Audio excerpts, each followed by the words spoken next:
City news मध्ये आपले स्वागत आहे। आपण बघत आहात रात्री 8 चे बुलेटिन। बघूया आतापर्यंतच्या बातम्या। गुड मॉर्निंग ग्रुप अमरावतीने आज एका महत्त्वाचा मुद्दा समोर आणला आहे। रक्षाबंधनाचं औचित्य साधून त्यांनी आमदार सुलभा खोडके आणि आमदार संजय खोडके यांना सायन्स कोर मैदानावर बोलावून परिसरातील गंभीर समस्यांकडे लक्ष वेधलं। ज्येष्ठ नागरिकांनी तक्रार केली की मैदानावर मोठ्या प्रमाणात अस्वच्छता असून पावसाळ्यात साप किंवा विंचूचा धोका वाढला आहे। अमरावती शहरातील सायन्स कोर मैदान जे सकाळी मॉर्निंग वॉक करणाऱ्या आणि व्यायामासाठी येणाऱ्या नागरिकांसाठी एक महत्त्वाचं ठिकाण आहे। आज अनेक समस्यांनी ते ग्रासलं आहे। गुड मॉर्निंग ग्रुपच्या ज्येष्ठ नागरिकांनी आमदार खोडके दाम्पत्याला भेटून त्यांच्यासमोर या गंभीर परिस्थितीची मांडणी केली आहे। मैदानात मोठ्या प्रमाणात वाढलेलं गाजर गवत आणि अस्वच्छता यामुळे नागरिकांमध्ये भीतीचं वातावरण आहे। पावसाळ्याच्या दिवसात तर साप आणि विंचूचा वावर वाढला आहे, ज्यामुळे महिला आणि ज्येष्ठ नागरिक चिंतेत आहेत। याशिवाय रात्रीच्या वेळी इथे काही मद्यधुंद लोकांचा वावर असतो, ज्यामुळे सकाळी मॉर्निंग वॉकच्या ट्रॅकवर दारूच्या बाटल्या पडलेल्या दिसतात। स्थानिक नागरिकांच्या म्हणण्यानुसार महानगरपालिकेचं या गंभीर समस्येकडे पूर्णपणे दुर्लक्ष होत आहे। इथला म्हणजे स्वच्छतेचा हा मेन प्रॉब्लेम आहे। इथे आता मध्ये इथे साप निघाले होते 2-3 आणि त्यानंतर बसायची व्यवस्था, लेडीज फिरायला येतात, जेंट्स येतात, त्यांना युरिनलची वॉशरूमची आवश्यकता पाहिजे, बसण्याकरता बेंचेस, आणि जिम जे आहे ओपन जिम ते आवश्यक आहे। त्यांना मागं धरलो होतो आम्ही पाऊस, आणि हा स्वच्छता हा फार मेन आहे सगळ्यात। रात्रीच्या वेळेस इथं वातावरण काय राहते? सकाळी तुम्ही येता तर काय बघता मला सांगा। रात्रीच्या असं लोकांना साप दिसले ना, 1-2 साप तो आता ही 8 दिवसापूर्वीची गोष्ट, त्यामुळे ते हे स्वच्छता आणि लाईटचं भयंकर आवश्यक आहे। बॉटलही जास्त दिसतात, सकाळी दिसतात। अनेकदा तक्रारी करूनही परिस्थितीत सुधारलेली नाही, ज्यामुळे नागरिकांमध्ये नाराजी आहे। खोडके दाम्पत्याने यावर लवकरात लवकर लक्ष देऊन तोडगा काढण्याचं आश्वासन दिलं आहे। या गंभीर समस्येवर आता खोडके दाम्पत्य काय उपाययोजना करणार याकडे सर्वांचं लक्ष लागलं आहे। अमरावती महानगरपालिका यावर कधी कारवाई करणार हे पाहणं महत्त्वाचं ठरेल।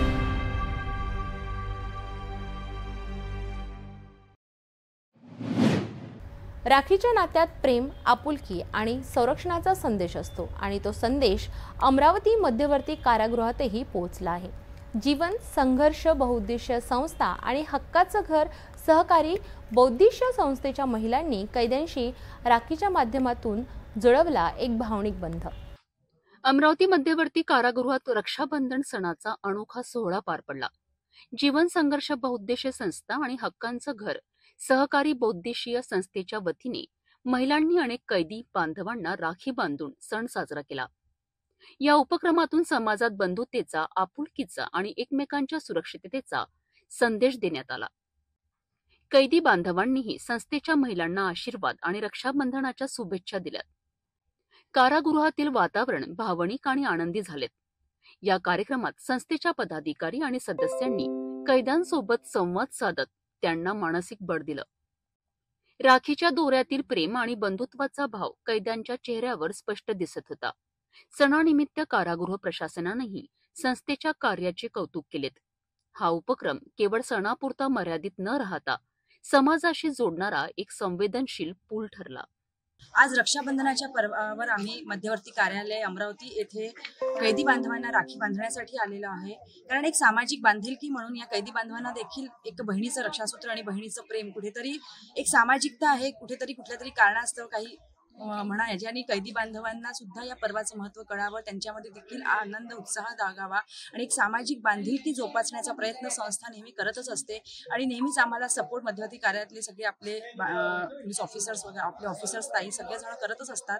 आणि आज पर्वावर आज आम्ही इथे रक्षासूत्र बांधलेलं आहे, आणि खरंच त्यांच्यामध्ये एक आनंदाचं आणि एक सकारात्मक वातावरणाची निर्मिती इथे झालेली आहे, आणि ते बघून आज आम्हाला देखील खऱ्या अर्थाने आनंद झाला। आज आम्ही कारागृहामध्ये कैद्यांना रक्षाबंधनाच्या कार्यक्रमासाठी आलो। बरकाताई बोजे अध्यक्ष आहेत आणि वृंदाताई सचिव आहेत आमच्या, यांच्या माध्यमातून आम्ही या कारागृहात आलो। इथले जे कैदी आहेत हे घरापासून बरेच दूर असतात आणि त्यांना कोणी वर्षभर काही मिळत नाही, काही नातेवाईक वगैरे येत नाही, तर आम्ही सगळ्यांनी ठरवलं की बा इथे रक्षाबंधनचा कार्यक्रम आपण चांगल्याच प्रमाणे पार पाडायचा। हा सामाजिक एक कार्यक्रम है। तो हम यहाँ पे आते हैं रक्षाबंधन मनाने के लिए, तो हमें बहुत खुशी होती है और दुख भी होता है इसके लिए। क्यों दुख किस लिए होता है हमारे, क्योंकि यहाँ पे जो कैदी है, कैदियों के आंसू जो हम देखते हैं हमारे को मन दुख होता है। जब राखी बांधते हैं उनके आंखों में बहुत आंसू आते हैं, मगर हम उसके लिए हम तो कुछ नहीं कर सकते, मगर उनके लिए भगवान से प्रार्थना करते हैं कि आपको जो भी दुख है वो दूर हो और आप जल्द से जल्द बाहर आए, ऐसी हम चाहते हैं। और हमको बहुत खुशी होती है कि उनके कोई आ नहीं सकते, उनकी बहन नहीं आ सकती, मगर उतना दर्द तो हम छुपा सकते हैं। राखीच्या एका नाजूक दोऱ्याने कैदी बांधवांच्या मनात नवा उत्साह आणि आपलेपणाचा भाव निर्माण केला। जीवन संघर्ष बहुउद्देशीय संस्था आणि हक्काचं घर संस्थेच्या उपक्रमाने खऱ्या अर्थाने रक्षाबंधनाचा सार्थक संदेश दिला आहे।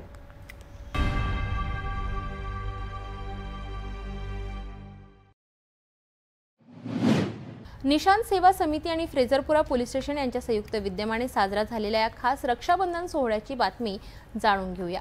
या कार्यक्रमात महिलांनी पोलीस बांधवांना राखी बांधून त्यांच्याबद्दल आदर व्यक्त केला। अमरावती शहरातील फ्रेझरपुरा पोलीस स्टेशनमध्ये एक अनोखा आणि हृदयस्पर्शी सोहळा पार पडलाय। निशांत सेवा समितीच्या महिलांनी पोलीस स्टेशनमध्ये समुपदेशन केंद्र चालवणाऱ्या महिलांनी एकत्रित येऊन सर्व पोलीस कर्मचाऱ्यांकरिता रक्षाबंधनाचा सण साजरा केलाय। या महिलांनी पोलीस बांधवांच्या मनगटावर राखी बांधली। या कृतीतून त्यांनी पोलीस प्रशासनावरचा विश्वास आणि आदर व्यक्त केलाय। यावेळी पोलीस प्रशासनाने नेहमीच बहिणीच्या पाठीशी उभे राहून त्यांना बळ द्यावे अशी मनोमन प्रार्थना करण्यात आली। राखी बांधल्यानंतर या महिलांनी सर्व पोलीस अधिकारी आणि कर्मचाऱ्यांना औक्षण करून त्यांच्याबद्दल कृतज्ञता व्यक्त केली आहे। हा सोहळा पोलीस आणि नागरिकांमधील संबंध अधिक दृढ करणारा ठरला। आज आमच्या पोलीस बांधवांना आमची 12 महिने ते आमच्या रक्षण करतात, म्हणून आज त्यांच्या रक्षाबंधनाच्या कार्यक्रमासाठी आम्ही आज सगळ्या उपस्थित आहोत। मी निशांत सेवाभावी संस्थेची अध्यक्ष आणि माझी महिला आणि सहेली बहुउद्देशीय संस्था अध्यक्षा नंदाताई राऊत त्यांच्या सहकारी आणि आम्ही सगळ्या महिलांनी पोलीस बांधवांना आज राखी बांधून फ्रेझरपुरा पोलीस स्टेशनच्या कर्मचाऱ्यांना राखी बांधून त्यांना शुभेच्छा दिल्या। हा खास सोहळा समाजातील पोलीस प्रशासनाबद्दलचा आदर आणि विश्वास दर्शवितो। निशांत सेवा समिती आणि फ्रेझरपुरा पोलीस स्टेशनने आयोजित केलेला हा कार्यक्रम समाजासाठी एक आदर्श उदाहरण आहे।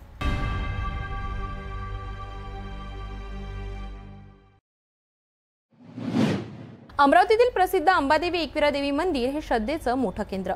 राखीपासून सुरू होणाऱ्या हिंदू सणांच्या पार्श्वभूमीवर येथे भाविकांची प्रचंड गर्दी उसळते, पण श्रद्धेच्या या मार्गावर आज मोठा अडथळा उभा आहे। राजापेठ ते अंबा मंदिर जाणारा रस्ता खस्ताहाल झाल्याने भाविकांसह स्थानिक नागरिक अक्षरशः त्रस्त झाले आहेत। मोठमोठ्या खड्ड्यांमुळे नागरिकांचा प्रवास धोकादायक ठरत असून नवरात्रीपूर्वी हा प्रश्न सुटण्याची मागणी होत आहे। अमरावतीतील राजापेठ भागातून अंबादेवी व एकविरा देवी मंदिराकडे जाणारा रस्ता हा केवळ श्रद्धाळूंसाठी नव्हे तर स्थानिकांसाठी देखील जीवनवाहिनी आहे। मात्र सध्या या रस्त्याची अवस्था अत्यंत बिकट झाली आहे। मोठमोठे खड्डे, पावसाच्या पाण्याने भरलेले खोल गाळ आणि सततची धूळ व चिखल यामुळे वाहन चालकांना तर त्रास होतोच आहे, परंतु पायी जाणारे भाविक अक्षरशः धोका पत्करून जातात।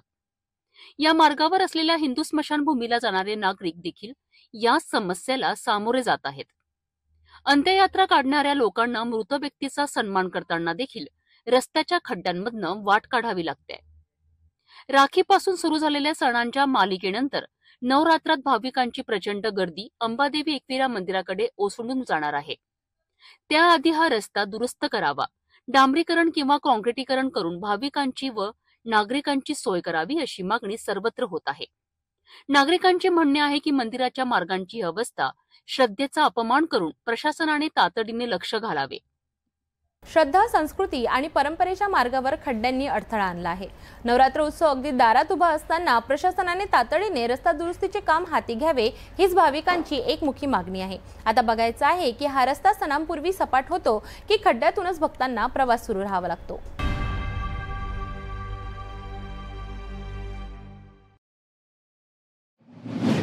राज्य सरकारच्या आर्थिक तुटीला भरून काढण्यासाठी मद्यप्रेमींवर मोठा आर्थिक बोजा। विदेशी दारूच्या दरात तब्बल 9 ते 70% वाढ आणि त्याचबरोबर परवाना शुल्कातही वाढ।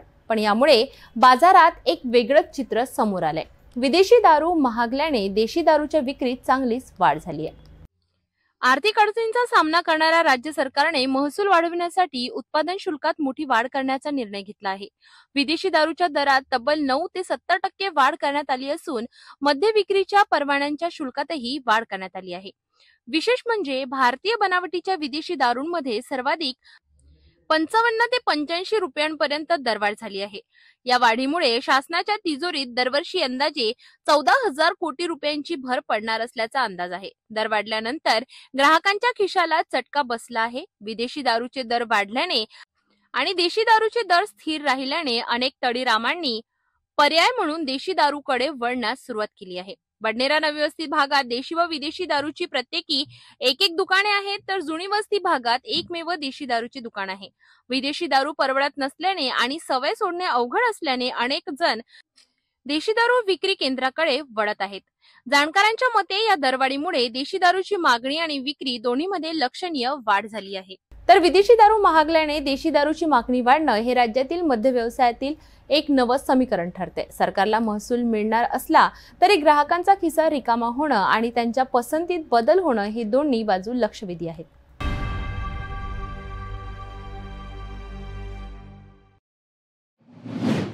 मोर्शी येथे एक धक्कादायक घटना समोर आली आहे. मोर्शीचे उपविभागीय अधिकारी प्रदीप पवार यांच्या शासकीय निवासस्थानातून त्यांच्या गाडीतून त्यांची खासगी रिव्हॉल्वर चोरीला गेल्याची घटना घडली आहे. या घटनेने परिसरात एकच खळबळ उडाली आहे. या संदर्भात अधिक माहिती जाणून घेऊया. मोर्शी महसूल विभागाचे उपविभागीय अधिकारी प्रदीप पवार यांच्या बंगल्यावर चोरीची घटना घडली. 8 ऑगस्ट रोजी मध्यरात्री ही घटना घडली असून अज्ञात चोरट्याने त्यांच्या क्रेटा गाडीची काच फोडून आतून त्यांची खासगी पिस्तूल लंपास केली. एवढंच नव्हे तर चोरट्याने घरातही प्रवेश करून घरफोडी केली. या घटनेमुळे शहरात भीतीचं वातावरण पसरलं आहे. या घटनेची माहिती मिळताच अमरावती ग्रामीण पोलीस अधीक्षक विशाल आनंद यांच्या मार्गदर्शनाखाली स्थानिक गुन्हे शाखा आणि मोर्शी पोलिसांनी तात्काळ तपास सुरू केलाय.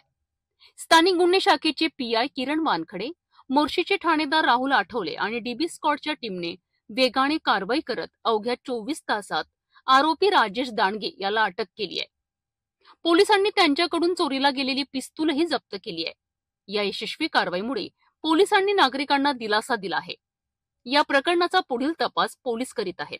पोलिसांनी अत्यंत कमी वेळात एका चोरीचा छडा लावून आरोपीला अटक केली आहे. या कारवाईमुळे पोलिसांच्या कार्यक्षमतेची प्रचिती येते.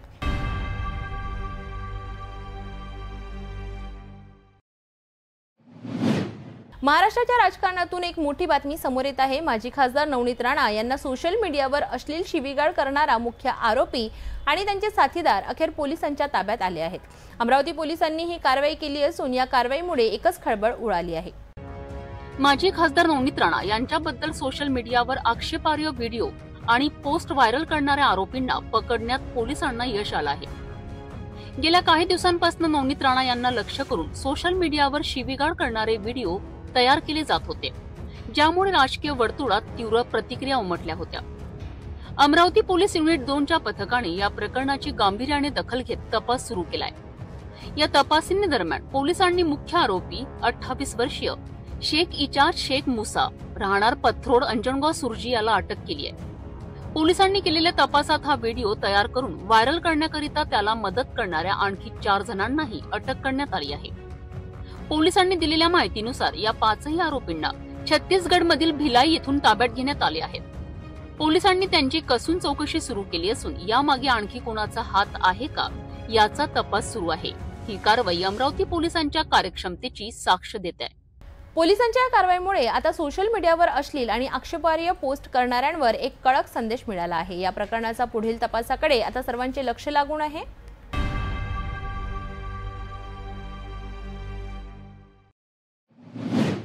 माजी खासदार आणि भाजप नेत्या नवनीत राणा यांना सोशल मीडियावर जीवे मारण्याची धमकी देणाऱ्या आरोपीला अखेर अटक करण्यात आली आहे.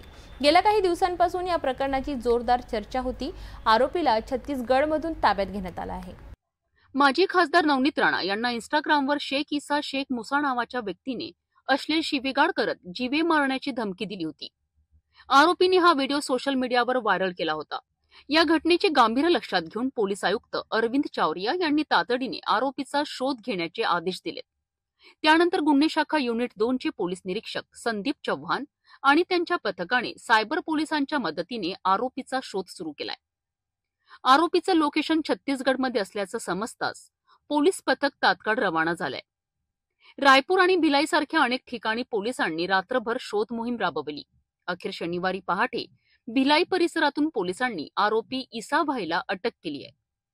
धक्कादायक बाब म्हणजे या आरोपीला मदत करणाऱ्या त्या 4 नातेवाईकांवरही पोलिसांनी कारवाई केली आहे आणि त्यांनाही ताब्यात घेतलं आहे. या संपूर्ण कारवाईची माहिती पत्रकार परिषदेत देण्यात आली आहे. यावेळी पोलीस उपायुक्त श्याम घुगे, गणेश शिंदे, एसीपी जयदत्त भवर आणि पोलीस निरीक्षक संदीप चव्हाण उपस्थित होते. मोहित राणा मॅडम यांना सोशल मीडियाद्वारे जीवे मारण्याची धमकी तसेच अश्लील शिवीगाळ करण्यात आली होती आणि हा प्रकार 6/8/2025 रोजी रात्री निदर्शनास आला होता. त्यावरून पोलीस स्टेशन राजापेठ येथे अपराध क्रमांक 391/25 कलम 296, 351(3) आणि 79 BNS भारतीय न्याय संहिता तसेच IT ऍक्टचे कलम 67 अन्वये गुन्हा दाखल करण्यात आला होता. यामध्ये माननीय पोलीस आयुक्त अरविंद चावरिया सरांनी पोलीस स्टेशन राजापेठ तसेच क्राईम ब्रांच यांना आदेश दिले होते की यामधील आरोपी त्वरित ताब्यात घ्यावे आणि कारवाई करावी. त्या अनुषंगाने क्राईमचे युनिट 2 चे PI संदीप चव्हाण यांनी यामध्ये कारवाई करून मुख्य आरोपी भिलाई छत्तीसगड या ठिकाणाहून शेख इसा शेख मुसा 28 वर्ष मूळ राहणार पत्रोड तालुका अंजनगाव जिल्हा अमरावती याला ताब्यात घेतलेला आहे. याला ताब्यात घेताना असंही निदर्शनास आलेलं आहे की या आरोपीला गुन्ह्यात मदत करणे तसेच त्याला पळून जाणे आणि इतर सहकार्य पुरवणे अशा वेगवेगळ्या कारणासाठी इतर 4 आरोपी ताब्यात घेण्यात आलेले आहेत. असे एकूण 5 आरोपी आपण ताब्यात घेतलेले आहेत आणि यामध्ये इतर 2 आरोपी निष्पन्न करण्यात आलेले आहेत, परंतु त्यांना अटक करणं अद्याप बाकी आहे. त्यासाठी कामकाज चालू आहे, त्यांचं वर्कआउट चालू आहे. अशा प्रकारे जो संवेदनशील आणि महत्वाचा गुन्हा अमरावती शहरात घडला होता तो आपण त्वरित माननीय पोलीस आयुक्त यांच्या मार्गदर्शनाखाली पथक नेमून त्या पथकाद्वारे आरोपी अटक करून उघडकीस आणलेला आहे आणि आरोपी ताब्यात घेतलेले आहेत आणि पुढील कायदेशीर कारवाई आपण करत आहोत. 4 आरोपी कोण आहेत? आरोपींचे इतर जे सहकार्य करणारे आरोपी आहेत शेख मुस्ताक शेख मुसा वय 32 वर्ष पत्रोड. शेख मुस्ताक आपल्याला प्रेस नोट पण देऊ आपण, त्याच्यात सगळे डिटेल येऊन जाईल. म्हणजे प्रेस नोट दिली म्हणजे प्रिंटेड देऊ म्हणजे त्यात डिटेल येईल, एखादं नाव परत करेक्शन करायचं काम नको.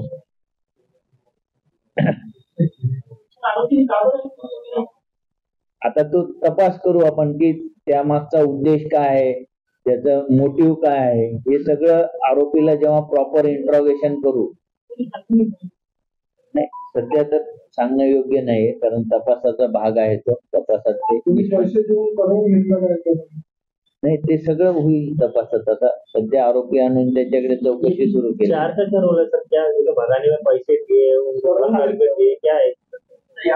आहे ते सगळं प्रेस नोट मध्ये तुम्हाला सगळं मिळेल की पळून जाण्याकरता पैसे पुरवणारा त्याचा भाऊ आहे शेख मुस्ताक शेख मुसा 32 वर्ष यांनी पैसे पुरवलेले, समोरच्यांनी गाडी पुरवलेली, असे सगळे रोल पण डिफाईन केलेले. ठीक आहे. 4 अटक टोटल 5 अटक आहेत आणि 2 आणखी अटक करणे बाकी आहे. ते आज सध्या तरी म्हणजे मदत करणारे म्हणून लिहिलेलं आहे आपण, त्याच्यात त्यांची काय मदत आहे आपल्याला तपासत दिसत. या प्रकरणाची पुढील चौकशी सध्या सुरू आहे आणि आरोपींना न्यायालयात हजर केलं जाईल. राजकीय व्यक्तींना सोशल मीडियावर धमक्या देण्याच्या घटना वारंवार घडत आहेत. यामुळे सायबर सुरक्षेचा प्रश्न पुन्हा एकदा ऐरणीवर आला आहे. पोलीस या प्रकरणाची सखोल चौकशी करत असून लवकरच यामागे कोण आहे याचा खुलासा होण्याची शक्यता आहे.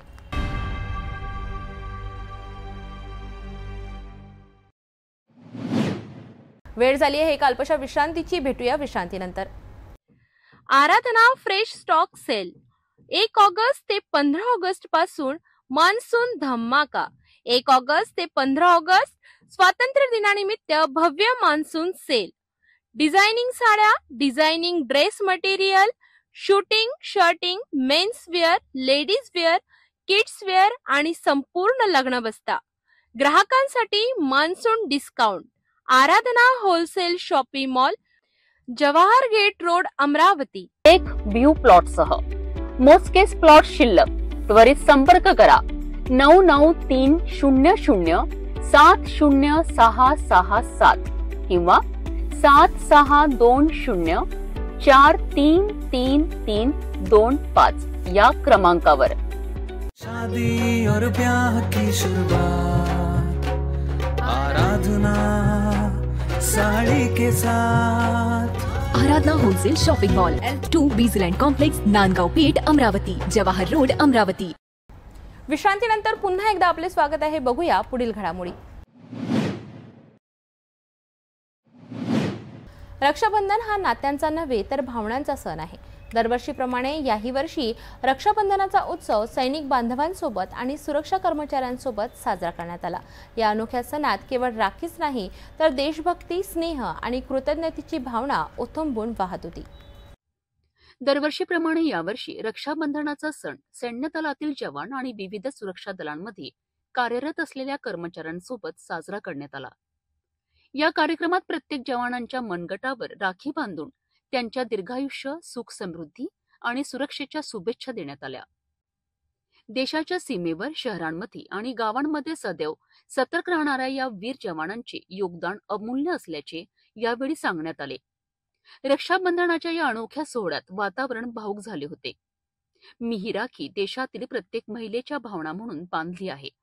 या देशातील प्रत्येक भाऊ फक्त स्वतःच्या बहिणीच नव्हे तर देशातील सर्व बहिणींना आपलीच बहीण मानून त्यांचे रक्षण करावे, असं या प्रसंगी माजी खासदार नवनीत राणा म्हणाल्यात. रक्षाबंधन हा सण फक्त कुटुंबापुरताच मर्यादित नसून तो आपल्या समाज आणि देशाच्या सुरक्षेसाठी रात्रंदिवस लढणाऱ्या वीर जवानांनाही जोडतो. ही अनोखी परंपरा आपल्याला आठवण करून देते की भाऊ बहिणीचे नाते हे फक्त रक्ताच्या नात्या एवढेच नाही तर कर्तव्य आणि जबाबदारीनेही जपले जाते.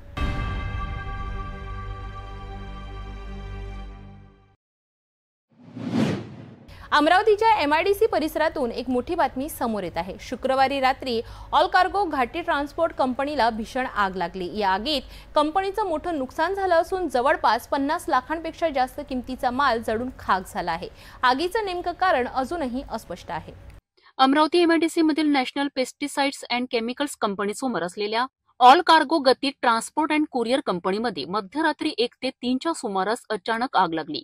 ही आग इतकी भीषण होती की पाहता पाहता आगीच्या ज्वालांनी संपूर्ण कंपनीला कवेत घेतलं. बाजूच्या कंपनीच्या चौकीदाराने पहाटे 4च्या सुमारास कंपनीचे संचालक पंकज बेलणकर यांना फोन करून आगीची माहिती दिली. माहिती मिळताच ते तात्काळ घटनास्थळी पोहोचलेत आणि त्यांनी अग्निशामक दलाला व राजापेठ पोलिसांना या घटनेची माहिती दिली. या आगीवर नियंत्रण मिळवण्यासाठी तब्बल 8 ते 9 अग्निशामक गाड्यांना पाचारण करण्यात आले. आगीमुळे कंपनीतील गारमेंट्स, LED इलेक्ट्रिक्स वस्तू, स्पोर्ट्स बाईक, मॉल्सचा माल, तयार कपडे, मोठे टीव्ही, प्रोजेक्टर, पॅनल, फुटवेअर आणि स्टेशनरीसह अनेक वस्तू जळून खाक झाल्यात. या घटनेची माहिती देताना आकाश पिंपळकर यांनी सांगितले की जर वेळीच आगीवर नियंत्रण मिळवता आले नसते तर बाजूच्या श्री कार केअर गॅरेजमध्ये उभ्या असलेल्या 8 ते 10 गाड्यांनाही आगीची झळ बसली असती. सध्या आगीचं कारण अस्पष्ट असून कंपनीमधील CCTV कॅमेऱ्यांचा DVR सुद्धा जळाल्यामुळे घटनेचा तपास करणं आव्हानात्मक बनलं आहे. या घटनेमुळे कंपनीला 50 लाखांपेक्षा जास्त नुकसान झाल्याचा अंदाज आहे. माझं राहणं इथंच आहे गोदावरी कॉलनीमध्ये आणि माझं हे ऑल कार्गो गतीच्या फ्रँचायझी आहे माझ्याकडे कुरिअरची, ट्रान्सपोर्टेशन अमरावती जिल्ह्याची. तर सकाळी नाईटला जाणाऱ्या मुलाचा मला 3:45 वाजता वगैरे फोन आला, गाडीवर नंबर होता. तर मी फोन उचलला, त्यांनी सांगितलं भाऊ तुमच्या या कंपनीमधून आगीचे धूळ वगैरे येत आहे. तसंच मी 10 मिनिटात पोहोचलो आणि येताना मी फायर ब्रिगेडला फोन केला. त्यांनी मुलांनी पण फायर ब्रिगेडला फोन केला. तर आम्ही आलो होतो पूर्णपणे आतमधून लोट येत होते, शटर वगैरे एकदम लाल झालेलं होतं. तर हे मी गेट आधी उघडलं आणि आमच्याकडे पाण्यामुळे ते थोडं करायचा प्रयत्न केला, पण ती इतकी म्हणजे हे होतं भीषण आग होती, ते काही हे होणार नव्हतं. तर अर्ध्या पाऊण तासातच गाड्या पोचल्या फायर ब्रिगेडच्या आणि त्यांनी हे चालू केलं. तर पूर्णपणे जवळपास 100-125 कस्टमरांचं शिपमेंट आतमध्ये होते आणि 50 ते 55 लाखाच्या सुमारास सध्याच तरी एक हे आहे. किती गाड्या लागल्या आग विझवण्यासाठी 5 ते 6 गाड्या तर लागल्यास. इथे जास्त गारमेंटचं सामान होतं माझ्याकडे, गारमेंट आणि जे इलेक्ट्रॉनिक गुड्स वगैरे राहतात आणि इथे जे टेक्सटाईल्स वगैरे आहेत, फ्रॉकच्या कंपन्या वगैरे, त्यांचं पाठवणारा पण माल होता जो आज सकाळी निघणार, जो आम्ही आदल्या दिवशी पिकअप करतो संध्याकाळपर्यंत. तो सकाळी गाडीमध्ये लोड होऊन जाते, पण रात्री असं झाल्यामुळं त्याही मालाचं नुकसान. स्पोर्ट बाईकही जोडायची. हो, आता कस्टमरचं जे हाऊस होल्ड वगैरे मटेरियल पण काही आलं होतं, तर त्यांच्यात त्यांची बाईक पण असेल, घर सामान वगैरे जे आर्मी असतात. यामध्ये जे आहे जितकं माल आहे आणि यामध्ये जे नुकसान झालं आहे या संदर्भामध्ये काही विमा वगैरे? हो, आता कंपनीचं तसं माझं बोलणं झालं आहे. ते हायर ऑथॉरिटीचे पर्सन येत आहेत नागपूर वगैरे मेन ब्रांच मधून. ते सर्व डाटा वगैरे काढून येतील आणि तेव्हाच ते सांगू शकू आपण काय झालं. कारण इथलं तर सिस्टम वगैरे जळालं आहे, तर इथून आता सध्याच आपण काही नाही, पण एक अप्रॉक्सिमेटली तरी 50-55 लाखाच्या आसपास तरी आहे. कारण 100-125चा डाटा मी संध्याकाळीच आमच्याकडे अनलोड झाला. काय अंदाज आहे नेमका आग लागण्याचं, काय असं प्राथमिक अंदाज? तर प्राथमिक तर आता जसं पाहत्यावरून इलेक्ट्रिकच वाटत आहे, शॉर्ट सर्किटचं. तर दुसरं आता आल्यावर सर्वेवर वगैरे सर्व मटेरियल चेक केल्यावर पाहू काय अजून दुसरं, आणि सीसीटीव्ही आजूबाजूचे चेक केल्यावर माहीतच पडेल काय आहे. आता इथे शॉर्ट सर्किटची समस्या होत आहे का असं महावितरण जबाबदार त्यासाठी सगळे वाटते? हो, आता 1-2 आता ह्याच कंपनीला 1-2 वर्षा अगोदर नॅशनल केमिकल मध्ये ते घटना झाली, तुम्हाला माहीतच असेल, खूप मोठी. आणि आता एक दाल मिल इथे झालेली आहे MIDC चौकात. शॉर्ट सर्किटचे प्रॉब्लेम तर होत आहेत. एका क्षणात ट्रान्सपोर्ट कंपनीचं मोठं नुकसान झालं. या घटनेमुळे MIDC मधील सुरक्षा व्यवस्था आणि विशेषतः अग्निशमन विभागाची गाडी MIDC मध्ये उपलब्ध नसल्याची उणीव पुन्हा एकदा समोर आली आहे. या प्रकरणी पोलीस अधिक तपास करीत आहेत.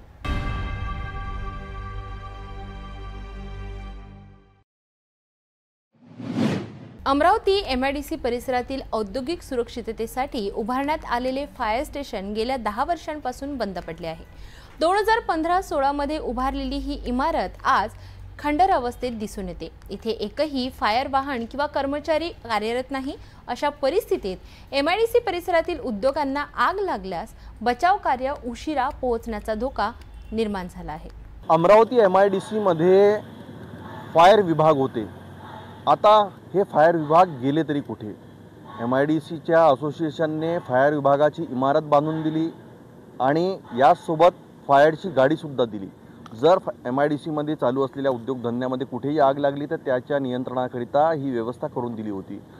तत्कालीन आयुक्त मनपा आयुक्त मनीषा म्हैसकर आणि त्यावेळचे फायरचे सुप्रिटेंडेंट दडवी यांच्या उपस्थितीमध्ये हा करारनामा 5 वर्षाचा झाला होता. परंतु आज MIDC मध्ये फायरचे वाहनच नाही आहे, व्यवस्थाही नाही आहे आणि कर्मचारी तिथे नाही आहे. मग या व्यवस्था अव्यवस्थित कशा झाल्या आणि आता कुठे आग लागली, जर त्या आगीच्या नियंत्रणासाठी काय पाऊल उचलले जातील? आज ज्या प्रकारे इथे कार्गो गती याला आग लागली आणि यासाठी कुठेतरी फायरची गाडी वालकट कंपाऊंड ते इथे येते, तर ही एक मोठी समस्या आहे. आपल्यासोबत MIDCचे वरिष्ठ उद्योजक आहेत वर्माजी, त्यांच्यासोबत जाणून घ्या त्यांच्या काय एकूण काय विषय है। ये देखिए, हमारे यहाँ MIDC एसोसिएशन ने सबसे पहले फायर ब्रिगेड का पॉइंट बनाया था और वो पूरा कॉरपोरेशन के साथ पूरा करार था और फायर की बुझाने की व्यवस्था MIDC को कॉरपोरेशन ने और MIDC डिपार्टमेंट ने हमें देनी ही चाहिए, कंपल्सन है।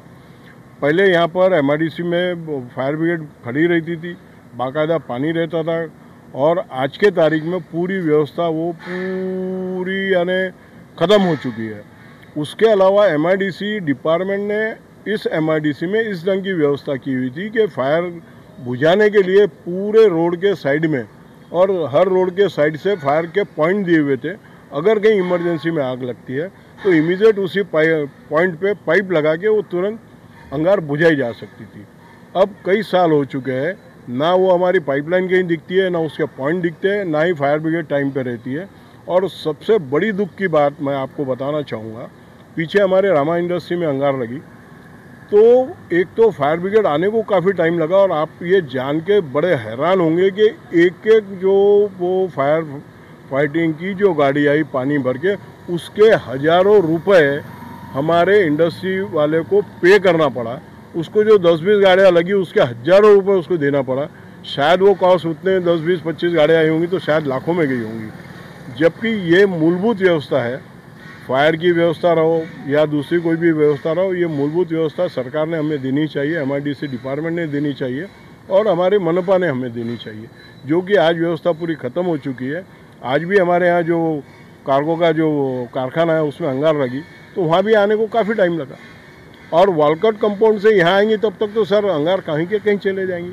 जबकि ये सारी व्यवस्था है पूरा सरकार का, हमें देना ही काम है और देना ही चाहिए। तो फायर फाइटिंग के पाइप भी हमारे कहाँ गए पता नहीं, शायद पूरे वो ख़त्म हो गए या ज़मीन के अंदर ही है और उसके कोई पॉइंट जगह पे नहीं है। और फायर फाइटिंग की हमारे गाड़ी भी रहती नहीं है। आपका कहना है कि मनपा आपसे टैक्स लेती है, MIDC टैक्स लेती है, लेकिन व्यवस्था है, सुविधा है, व्यवस्था नहीं है ना सर।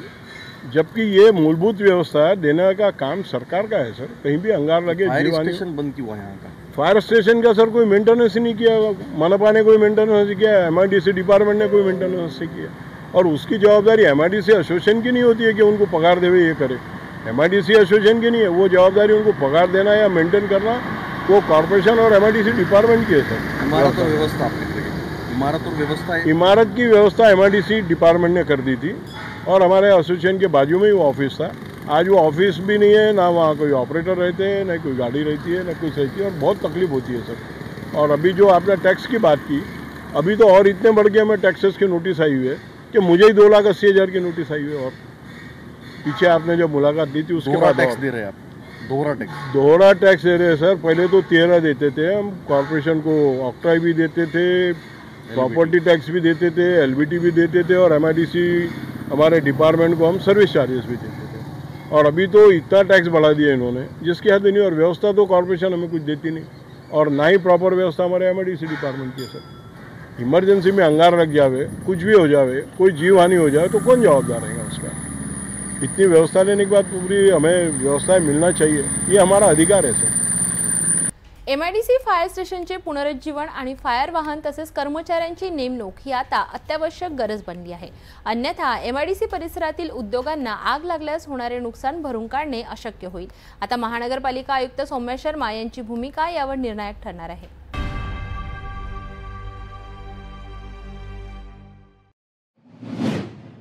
नागपूरहून एक अत्यंत दुःखद आणि धक्कादायक बातमी समोर येत आहे।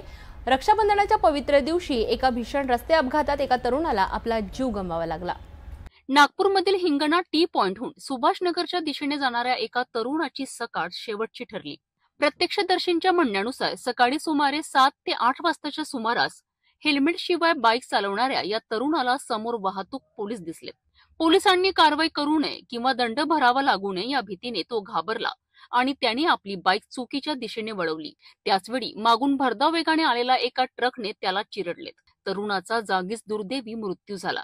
या अपघातानंतर परिसरात एकच गोंधळ उडाला। पोलिसांनी तातडीने घटनास्थळी पोहोचून तपास सुरू केला, मात्र मृताची ओळख अद्याप पटलेली नाही। या घटनेने वाहतुकीचे नियम आणि पोलिसांच्या कारवाईवर एक नवीन वाद सुरू झाला आहे।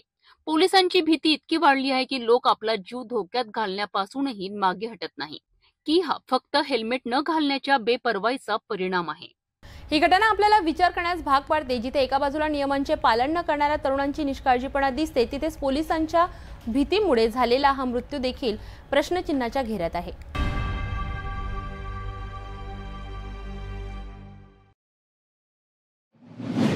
नागपूरच्या म्हालगीनगर चौकात सुरू असलेल्या उड्डाणपुलाच्या कामादरम्यान एक अशी घटना समोर आली आहे की पाहणाऱ्यांच्या अंगावर काटा येईल। JCBने खोदकाम करत असताना मातीऐवजी बाहेर आला मानवी कवटीचा भयंकर सत्य, आणि यामुळे परिसरात क्षणातच खळबळ उडाली। नागपूरच्या म्हालगीनगर चौकात शुक्रवारी दुपारच्या सुमारास उड्डाणपुलाच्या बांधकामाचं काम सुरू होतं। JCBने नेहमीसारखं मातीचा थर उचलला, परंतु अचानक ऑपरेटरच्या नजरेसमोर एक मानवी डोकं आलं। त्याच्यासोबत जमिनीतून काही चुड्याही बाहेर आल्या।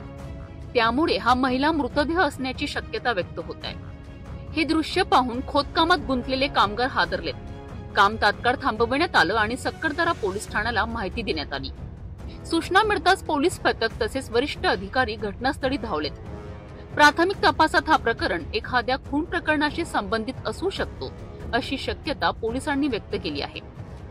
खून करून पुरावे नष्ट करण्यासाठी मृतदेह येथे पुरवण्यात आला असावा असा अंदाज वर्तविला जातोय। सध्या मृतदेह किती जुना आहे हे स्पष्ट झालेलं नाही। पोलिसांनी संपूर्ण परिसराची पाहणी करून कवटी आणि संबंधित वस्तू ताब्यात घेतल्या आहेत। फॉरेन्सिक तपासणीसाठी त्या पाठवण्यात आल्या आहेत। घटनेची माहिती पसरताच परिसरातील नागरिकांची मोठी गर्दी जमली। पोलिसांनी जमावावर नियंत्रण ठेवत तपासाची प्रक्रिया सुरू केली आहे। या भीषण शोधामुळे म्हालगी नगर परिसरात भीतीचा सावट पसरला आहे। मानवी कवटी सापडल्याची घटना ही फक्त एका योगायोगाने उघड झालेली गुन्ह्याची गुत्थी असू शकते किंवा त्यामागे आणखी मोठं रहस्य दडलेलं आहे का हे तपासातूनच लवकर स्पष्ट होईल। नागपूर पोलिसांची कसून चौकशी सुरू आहे।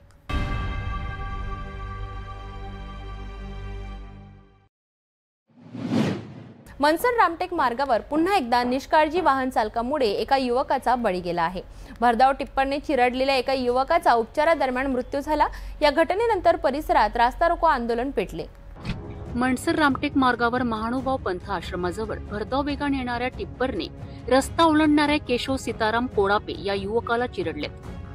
8 ऑगस्ट रोजी दुपारी 4:30च्या सुमारास झालेल्या या अपघातात टिप्परने चाक केशवच्या डाव्या हातावरून नेल्याने हात पूर्णपणे निकामी झालाय। या घटनेनंतर ओरिएंटल टोल प्लाझाचे डॉक्टर गजविये यांनी तात्काळ घटनास्थळी धाव घेत जखमीला उपजिल्हा रुग्णालयात दाखल केलेत। त्यांची अवस्था सिरियस आहे। त्यांना ग्रामीण रुग्णालयामध्ये नेलं आहे। प्रथमोपचारसाठी केलेला आहे। तिथून त्यांना रेफर नागपूरसाठी केलेला आहे। त्यांच्या हेड इंजुरी आणि एक हाताला लागलेला आहे। प्राथमिक उपचारानंतर त्याला नागपूर मेडिकलला रेफर करण्यात आलाय। मात्र 9 ऑगस्ट रोजी सकाळी 9:30 वाजता उपचारादरम्यान त्यांचा मृत्यू झालाय। या अपघातामुळे संतप्त स्थानिक नागरिक, लोकप्रतिनिधी आणि सामाजिक कार्यकर्त्यांनी घटनास्थळी रस्ता रोको आंदोलन छेडलेत। यामुळे परिसरात मोठी वाहतूक कोंडी झाली आहे। रामटेक पोलिसांनी तात्काळ घटनास्थळी पोहोचून परिस्थिती नियंत्रणात आणली आहे। परंतु आंदोलकांनी मागण्या मान्य होईपर्यंत आंदोलन सुरू ठेवण्याचा निर्धार व्यक्त केलाय। शेवटी तहसीलदार रमेश कोळपे यांनी सर्व मागण्या मान्य करण्याचं आश्वासन दिल्यानंतर जवळपास 1.5 तासांनी मार्ग मोकळा करण्यात आलाय।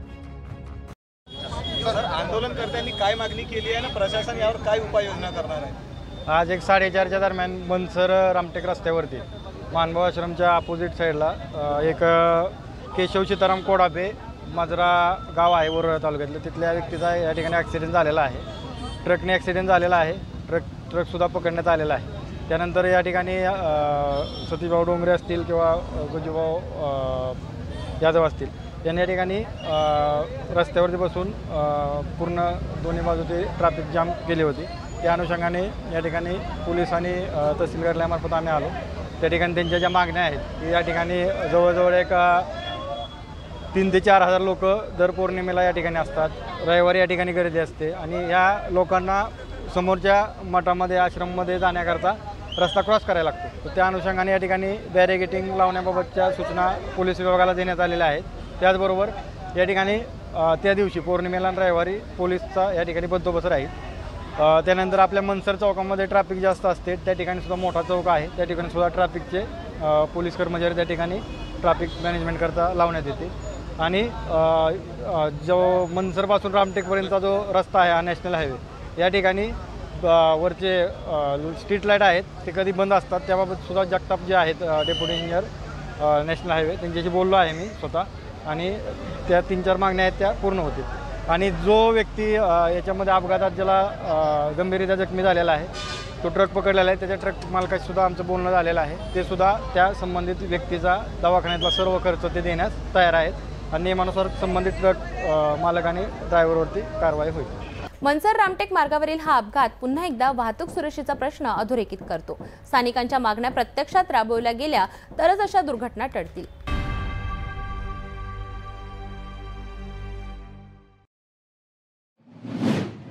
वेळ झाली आहे एका अल्पशा विश्रांतीची. भेटूया विश्रांतीनंतर. आराधना फ्रेश स्टॉक सेल 1 ऑगस्ट ते 15 ऑगस्ट पासून मान्सून धमाका. 1 ऑगस्ट ते 15 ऑगस्ट स्वातंत्र्य दिनानिमित्त भव्य मान्सून सेल. डिझायनिंग साड्या, designing dress material, suiting, shirting, men's wear, ladies wear, kids wear आणि संपूर्ण लग्न बस्ता. ग्राहकांसाठी monsoon discount. Aradhana wholesale shopping mall, Jawahar gate road, Amravati. एक व्ह्यू प्लॉट सह मोजकेच प्लॉट शिल्लक. त्वरित संपर्क करा 9930070667 किंवा 7620433325 या क्रमांकावर. शादी और ब्याह की शुरुआत आराधना साड़ी के साथ. Aradhana wholesale shopping mall, L2 Bizland complex, Nandgaon Peth, Amravati, Jawahar road, Amravati. विश्रांतीनंतर पुन्हा एकदा आपले स्वागत आहे. बघूया पुढील घडामोडी. पुसद परिसराला सकाळपासूनच सुरू झालेल्या अतिमुसळधार पावसाचा जबरदस्त फटका बसला आहे. 2 तासांच्या अविरत पावसानं नदी नाले तुडुंब भरून वाहू लागले, तर अनेकांच्या घरात पाणी शिरून जनजीवन विस्कळीत झालं आहे. वाहतुकीवरही मोठा परिणाम झाला असून नागरिक मोठ्या अडचणीत सापडले आहेत. पुसद शहरात पहाटे 4:45 वाजल्यापासून आकाशात काळे ढग दाटून आलेत आणि लगेचच अतिमुसळधार पावसाला सुरुवात झाली.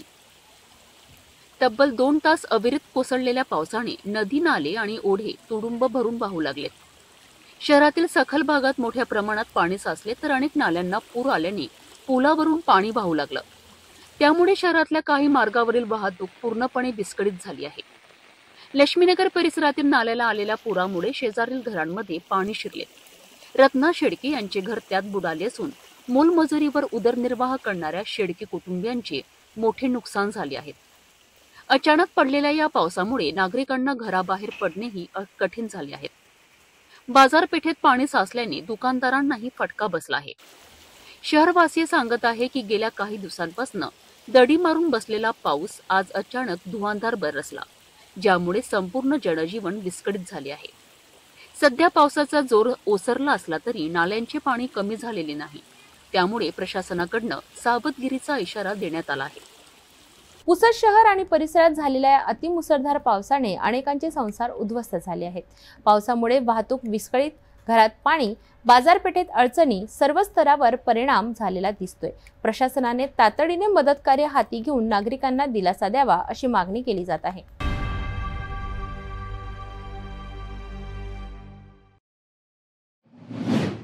आजच्या या वेगवान आणि वैज्ञानिक युगात काही दृश्ये अशी असतात जी पाहून मन थक्क होतं. पुसद शहरातील पूस नदी काठावरील खोलेश्वर महादेव मंदिरात दर श्रावण मासात घडणारे एक अद्भुत दृश्य यावर्षीही भाविकांच्या डोळ्यांसमोर उलगडले. दरवर्षीप्रमाणे यंदाही पूस नदीने स्वतः खोलेश्वर महादेवाला जलाभिषेक घातलाय. पुसद शहरातील प्रसिद्ध बालाजी देवस्थानाच्या परिसरात वसलेले खोलेश्वर महादेव मंदिर हे आपल्या प्राचीनतेसाठी आणि अद्भुत घटनेसाठी ओळखले जाते. श्रावण मास सुरू होताच येथे भाविकांची गर्दी वाढते, परंतु या मंदिराची खासियत म्हणजे दर श्रावण मासात पूस नदी स्वयंस्फूर्तीने मंदिर परिसरात प्रवेश करते आणि महादेवाच्या पिंडीला जलाभिषेक घालते. यंदाही सकाळी 5 वाजल्यापासून पुसद शहरात मुसळधार पाऊस सुरू झाला. पावसाच्या पाण्याने भरून वाहून लागलेल्या पूस नदीने मंदिराकडे मोर्चा वळवला. पाहता पाहता मंदिरात झरे फुटल्यासारखे पाणी शिरले आणि पिंड पाण्याखाली गेली. ही घटना पाहण्याकरिता मोठ्या प्रमाणात भाविकांनी गर्दी केली. पाण्यात न्हालेलं शिवलिंग पाहून अनेकांनी हर हर महादेवच्या जयघोषाने वातावरण दुमदुमून टाकलं. भक्तांच्या मते हा पूस नदीचा जलाभिषेक म्हणजे महादेवाचीच लीला आहे, जी दरवर्षी श्रावण महिन्यातच घडते. हे दृश्य सिटी न्यूज प्रतिनिधी दुर्गेश कान्नू यांनी सिटी न्यूजच्या कॅमेऱ्यात टिपलं आहे. दरवर्षी घडणारा हा पूस नदीच्या महादेवाला होणारा अभिषेक हा श्रद्धा आणि निसर्गाचा संगम आहे. विज्ञान कितीही प्रगत झालं असलं तरीही काही घटना आपल्या संस्कृतीतील भक्ती आणि अद्भुततेचं प्रतीक म्हणून कायम स्मरणात राहतात.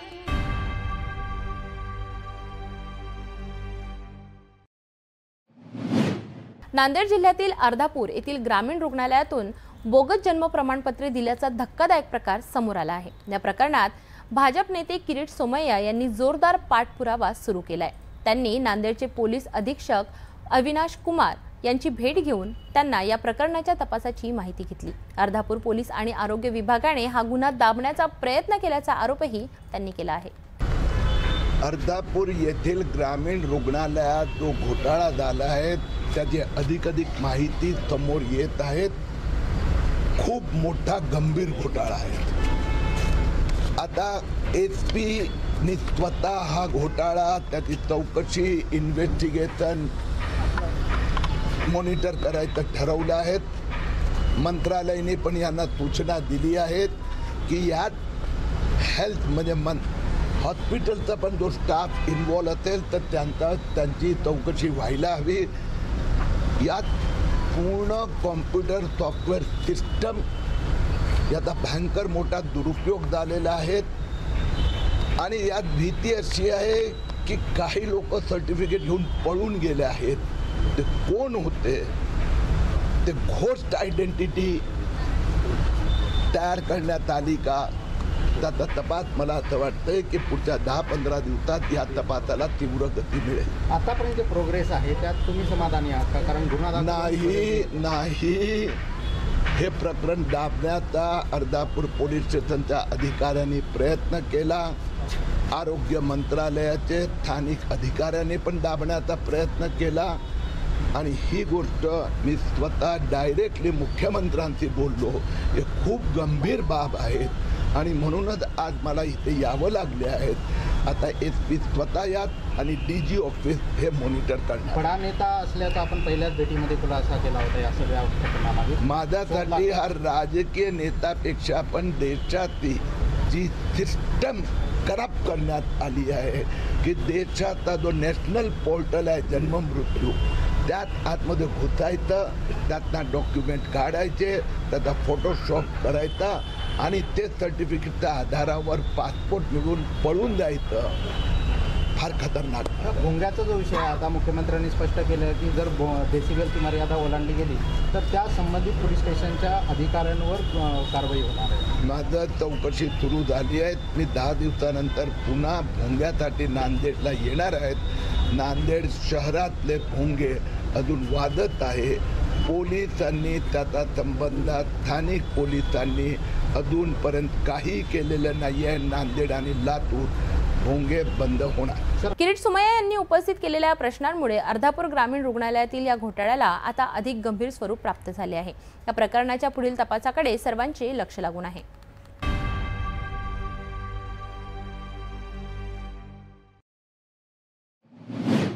गेल्या 2 दिवसांपासून सुरू असलेल्या जोरदार पावसामुळे हदगाव तालुक्यात मोठी परिस्थिती निर्माण झाली आहे। काल रात्री अचानक झालेल्या ढगफुटी सदृश्य पावसामुळे आमगव्हाण गावात काय घडलं जाणून घेऊया। नांदेड जिल्ह्यात गेल्या 2 दिवसांपासून मुसळधार पाऊस सुरू आहे। याच पावसामुळे हदगाव तालुक्यातील आमगव्हाण गावात ढगफुटी सदृश्य परिस्थिती निर्माण झाली आहे। रात्री अचानक पाण्याचा प्रवाह इतका वाढला की गावातील नदीला पूर आला। पाण्याचा वेग इतका जास्त होता की गावातील अनेक घरांमध्ये पाणी शिरले। यामुळे नागरिकांमध्ये भीतीचं वातावरण पसरलं होतं। सुदैवाने काही तासांनी पाण्याचा जोर ओसरल्याने मोठा अनर्थ टळलाय। परंतु या पावसामुळे आमगव्हाण ते शेबार पिंपळी हा मार्ग पूर्णपणे बंद झाला आहे। प्रशासनाने तातडीने मदत कार्य सुरू केले असून परिस्थिती नियंत्रणात आणण्याकरिता प्रयत्न सुरू आहेत। ढगफुटी दृश्य पाऊस झाल्यामुळे जवळपास 1 किलोमीटर वाहतूक सगळी ठप्प आहे आणि घरादाराने सगळीकडे पाणी गेलेलं आहे आणि शेबार पिंपरी आणि रोड हे बंद पडला आहे।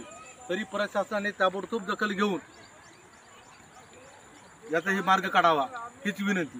इकडे दृश्य पाऊस झाल्यामुळे सगळ्या घरादारांना सगळ्या पाणी गेलेलं आहे। हे पहा इकडे सगळीकडे पाणी गेलेलं आहे आणि कोणतेही प्रशासनाला सांगू नये आतापर्यंत कुणी आलं नाही। लगातार 2 दिवस झाले ढगफुटी चालू आहे या विभागामध्ये। तरी ताबडतोब सगळ्यांनी यायची कृपा करावी हीच सगळ्याला विनंती आहे। हे दृश्य पाऊस पहा इकडे घरात पाणी गेलेलं आहे, शाळामध्ये पाणी गेलेलं आहे, पुन्हा मंदिरामध्ये घरामध्ये लोकांच्या पाणी गेलेलं आहे, शाळा भुललेली आहे। प्रशासनानं दखल घ्यावी। प्रत्येकाच्या घरामध्ये पाणी गेलं ते तिकडे माणसं अडकलेली आता मंदिर पाण्याखाली गेलं, इकडे शाळा पाण्याखाली गेली। आपण पाहिले की निसर्गाच्या या रौद्र रूपामुळे एका रात्रीत गावकऱ्यांवर मोठं संकट ओढवलं. सुदैवाने कोणतीही जीवितहानी झाली नाही, पण या नैसर्गिक आपत्तीमुळे नागरिकांचे मोठे नुकसान झाले.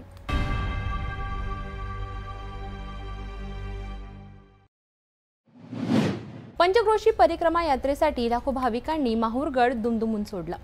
आमच्या प्रतिनिधींनी दिलेल्या माहितीनुसार यंदाची गर्दी गेल्या काही वर्षातील विक्रमी गर्दी होती.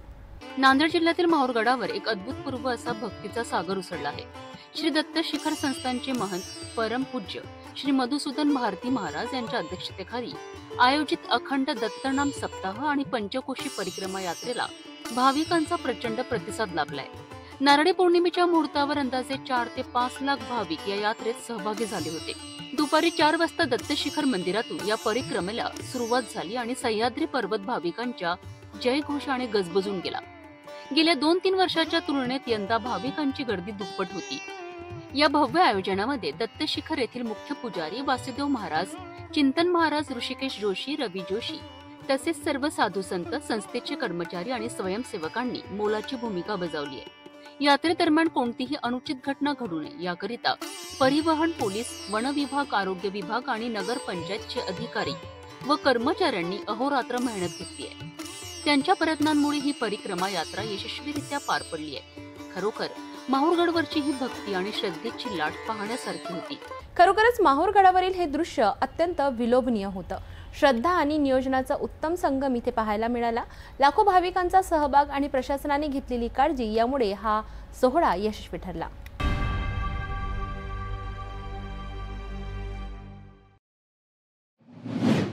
आम्ही आपल्याला लातूर जिल्ह्यातील एका गावाची यशोगाथा सांगणार आहोत, जिथे पर्यावरणाच्या रक्षणासाठी एक अनोखा विक्रम रचला गेला. केवळ 1 मिनिटात 450 झाडे लावून हासेगावने संपूर्ण महाराष्ट्राला पर्यावरणाचा एक सुंदर संदेश दिला आहे. लातूर कॉलेज ऑफ फार्मसी येथे देवराई फाउंडेशन यांच्यातर्फे तसेच श्री वेताळेश्वर शिक्षण संस्था संचलित लातूर कॉलेज ऑफ फार्मसी आणि शिवश्री फाउंडेशन या तिघांच्या संयुक्त विद्यमानाने आज आपण इथे कॉलेजच्या प्रांगणामध्ये एक बायोडायव्हर्सिटी प्रोजेक्ट हाती घेतला आहे. त्या अंतर्गत आपण ज्या दुर्मिळ वनस्पती आहेत त्यांचं इथं आपण वृक्षारोपण केलेलं आहे आणि या वृक्षारोपणाला आपण पुढे संगोपन करून ज्या बायोडायव्हर्सिटीची सध्याला गरज आहे आपल्या पूर्ण समाजाला किंवा या पूर्ण सृष्टीला, तर त्याचा एक छोटासा प्रयत्न आपण इथे केलेला आहे.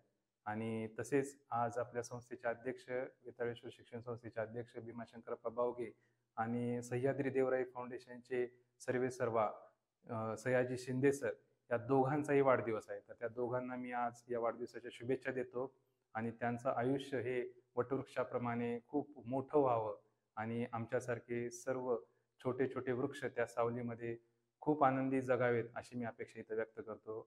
तर हासेगावचा हा हरित विक्रम केवळ एक उपक्रम नाही, तर तो निसर्गाप्रती असलेल्या एका जबाबदारीचा एक आदर्श आहे. 1 मिनिटात 450 झाडे लावून त्यांनी दाखवून दिले की जर इच्छाशक्ती असेल तर कोणतीही गोष्ट अशक्य नाही.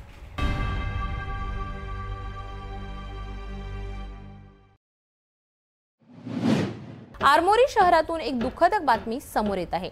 शहरातील मुख्य मार्गावरील एका दुचाकी शोरूमची जुनी भिंत कोसळून 3 तरुणांचा दुर्दैवी मृत्यू झालाय, तर 3 जण गंभीर जखमी झाले आहेत. या घटनेमुळे शहरात हळहळ व्यक्त केली जात आहे. ही दुर्दैवी घटना गडचिरोली जिल्ह्यातील आरमोरी शहरात घडली आहे. भगतसिंग चौकातील हिरो कंपनीच्या दुचाकी शोरूमची जुनी भिंत अचानक कोसळली आहे. शुक्रवारी संध्याकाळी ही घटना घडली तेव्हा काही तरुण या भिंतीजवळ उभे होते. भिंत कोसळल्याने ते सर्वजण ढिगाऱ्याखाली दबले गेले. या दुर्घटनेत ब्रह्मापुरी येथील आकाश बुरांडे तसेच वडसा येथील तहसीम शेख आणि मोहम्मद हसन अली शेख यांचा जागीच मृत्यू झालाय. तर दीपक मेश्राम, विलास मणे आणि सौरभ चौधरी हे 3 जण गंभीर जखमी झाले आहेत. जखमींना उपचाराकरिता गडचिरोलीच्या रुग्णालयात दाखल करण्यात आले आहे. या घटनेनंतर इमारतीची मालकी असलेल्या व्यक्तीवर प्रश्नचिन्ह निर्माण झाले आहेत. नगरपंचायतीने या इमारतीला याआधीच जीर्ण घोषित केले होते आणि तिचा वापर बंद करण्याची नोटीसही दिली होती. तरीही मालकाने याकडे दुर्लक्ष करत शोरूम सुरूच ठेवले. याच हलगर्जीपणामुळे निष्पाप तरुणांचा जीव गमवावा लागला. आता पोलिसांनी या प्रकरणाची चौकशी सुरू केली आहे आणि दोषींवर कठोर कारवाईची मागणी केली जात आहे. तर ही होती गडचिरोलीच्या आरमोरी येथील दुर्दैवी घटनेची माहिती। नगरपंचायतीच्या नोटिसीकडे दुर्लक्ष केल्यामुळे ही घटना घडल्याचे समोर येत आहे। या प्रकरणी पोलीस अधीक्षक अधिक तपास करीत आहेत।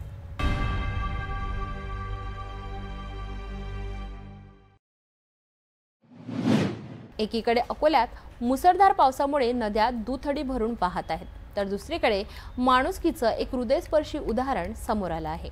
वाडेगावजवळ निर्गुणा नदीच्या पुरात अडकलेल्या एका शेतकऱ्याला गावकऱ्यांनी जीवावर उदार होऊन वाचवलं।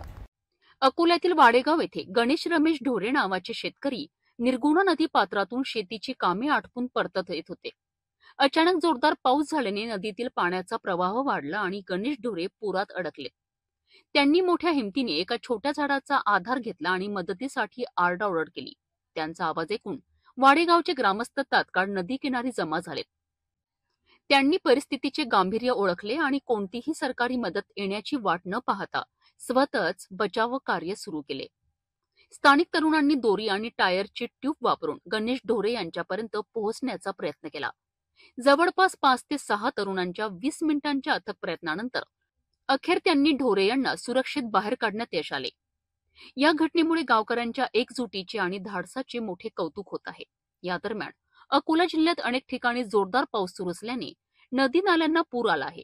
जिल्हा प्रशासनाने नागरिकांना सतर्क राहण्याचे आवाहन केले आहे। पुराच्या पाण्यातून रस्ता ओलांडण्याचे धाडस करू नये असा इशाराही प्रशासनाने दिला आहे। गावकऱ्यांनी दाखवलेली ही माणुसकी आणि धाडस नक्कीच कौतुकास्पद आहे। यामुळे एका शेतकऱ्याचा जीव वाचला। मात्र अशा परिस्थितीत नागरिकांनी अधिक सतर्क राहण्याची गरज आहे। जिल्हा प्रशासनाच्या इशाऱ्याकडे दुर्लक्ष करू नका।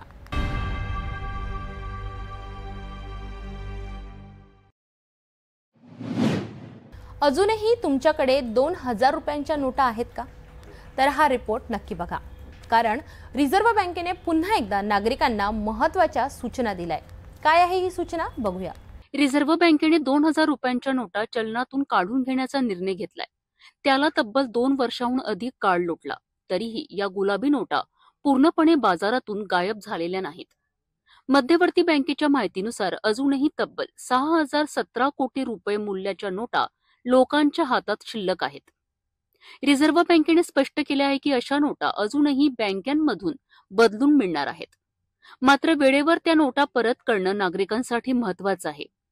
या नोटा कायदेशीर चलन म्हणून आता वापरल्या येत नसल्या तरी बदलण्यासाठी रिझर्व्ह बँक आणि इतर अधिकृत बँका तयार आहेत।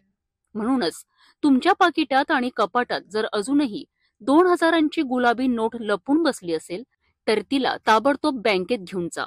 तरी होती रिझर्व्ह बँकेची महत्त्वपूर्ण सूचना। अजूनही तुमच्याकडे 2000च्या नोटा असतील तर वेळ न दवडता बँकेत जाऊन त्या बदलून घ्या। अशाच महत्त्वाच्या आर्थिक अपडेटसाठी बघत राहा सिटी न्यूज।